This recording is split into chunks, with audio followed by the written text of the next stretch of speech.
Shalom,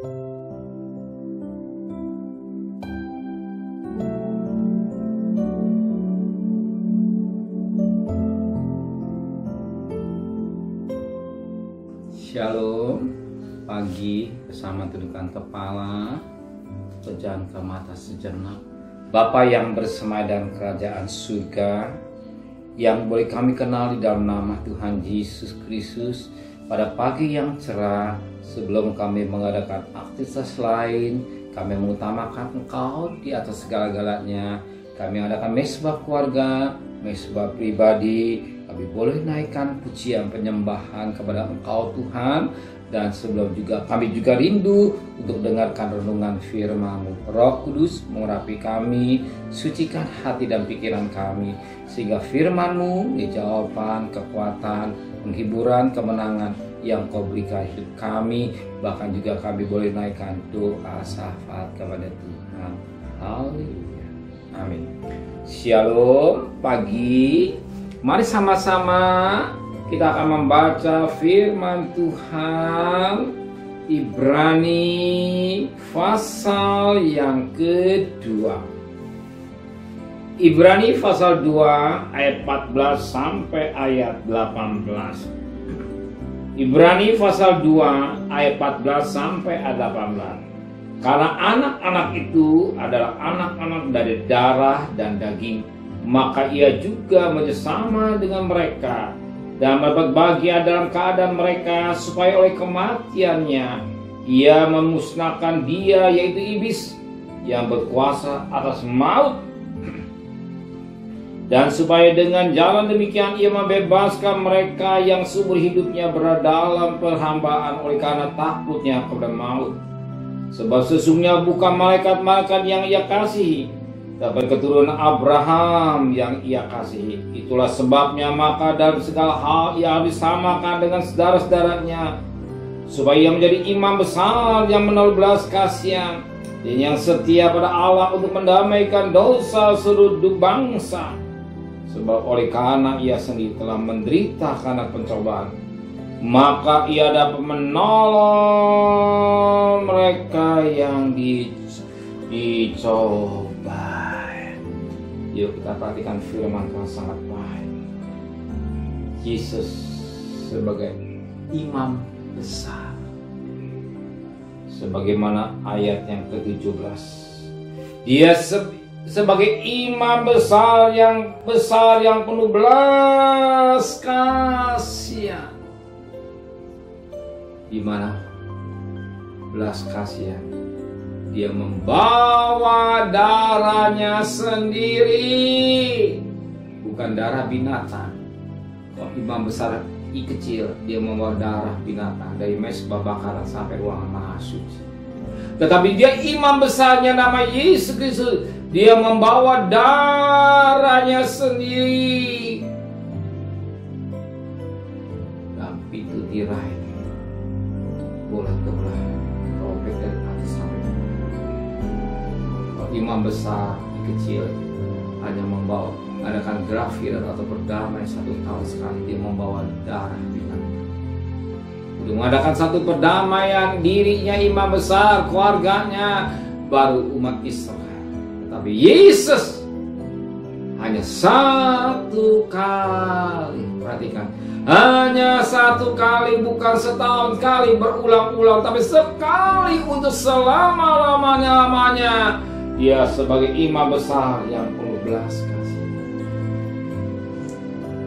Jangan satu manusia binasa.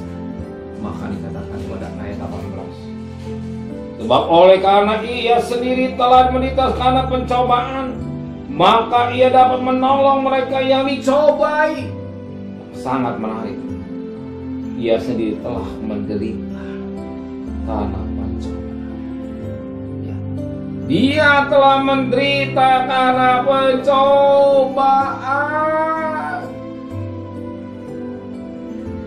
Ingat, dia menderita karena cobaan, bukan karena dosa.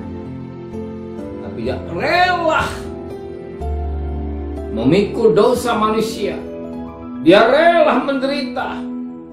Kenapa? Karena dia rindu Setiap pribadi yang mengalami percobaan boleh dapat ia dapat menolong mereka yang dicoba. Sebagaimana ayat 18. Oh, sebab oleh karena ia sendiri telah menderita karena pencobaan, maka Yesus dapat menolong saudara yang dicobai pada hari ini.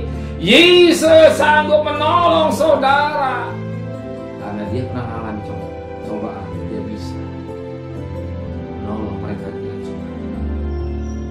Dia mengalami penderitaan, dia sengsara dan segala-galanya dia alami. Tetapi maka dia bisa menolong saudara dibandingkan dengan dia tidak dapat apa-apa. Jadi coba, maka firman Allah berkata, 1 Korintus 10 ayat 3, mencoba kamu Allah tidak akan kekuatan manusia. Ketika engkau dicobai, Tuhan akan jalan keluar.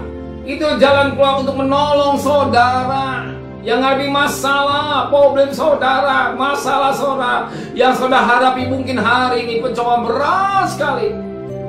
Apa Alkitab kata? Dia memberikan jalan keluar. 1 Korintus 10 ayat 3. Dia akan memberikan jalan keluar. Ini jalan keluar. Jalan keluar yang Tuhan berikan, yang diberikan untuk menolong saudara.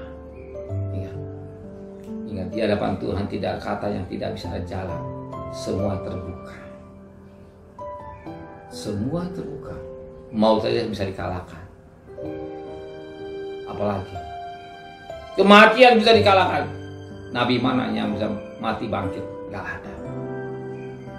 Agama semua baik. Tapi nabi mana yang bisa mati bangkit? Hanya Yesus Kristus. Kalau dia bangkit berarti dia hidup. Kalau dia hidup, dia sanggup menolong saudara yang mengalami pencobaan hari ini. Masalah. Ingat, dia sanggup sebab dia pernah mengalami pencobaan, berarti dia bisa menolong saudara. Amin. Terimalah dengan iman hari ini. Persoalan saudara beres. Jalanlah dengan iman hari ini. Persoalan masalah sulit beres. Karena dia yang sanggup menolong saudara. Dia bisa mencobai orang lain. Dia pernah mengalami percobaan. Dia bisa menolong saudara yang dicobai atau mengalami masalah saudara. Terimalah dengan iman hari ini. Pertolongan Tuhan tepat dan persis dan tidak pernah terlambat. Amin. Sudah percaya? Terima kasih Bapa di surga. Engkau iman besar yang penuh belas kasihan. Engkau pernah mengalami pencobaan. Dengan kami juga, hari ini kami mengalami masalah atau percobaan. Engkau sanggup menolong dan menyelesaikan persoalan kami. Dan kami percaya, Engkau akan membuka jalan, menyelesaikan, menolong persoalan kami. Dan taruhkan masalah kami semua kepada Tuhan. Problem kami kepada Tuhan. Kami terima dengan iman. Pertolongan Tuhan membuka jalan buat kami semua. Kami percaya, buka jalan Engkau ada iya dan amin. Kami terima dengan iman kemenangan yang Kau berikan dalam hidup kami. Kami berjalan hari ini, bekerja, berdagang atau sekolah dan segala-galanya. Kami percaya Engkau menyertai kami, memberikan kami besok pagi tubuh yang sehat dengan tidak kurang satu apapun juga. Berkati Bapak Presiden, Wakil Presiden, para Menteri, para Gubernur, para Bupati, para Wali Kota, para camat, para lurah, para RW, para RT, para medis, para lawan, para Polri. Berikan hikmat yang dari surga, di surga. Saudara kekasih, terimalah berkat nikmat dari Allah Bapa, cinta kasih sayang dari Tuhan Yesus Kristus, dan berkat Roh Kudus nyertai saudara mulai hari ini sampai Maranatha, yang cinta Dia, katakan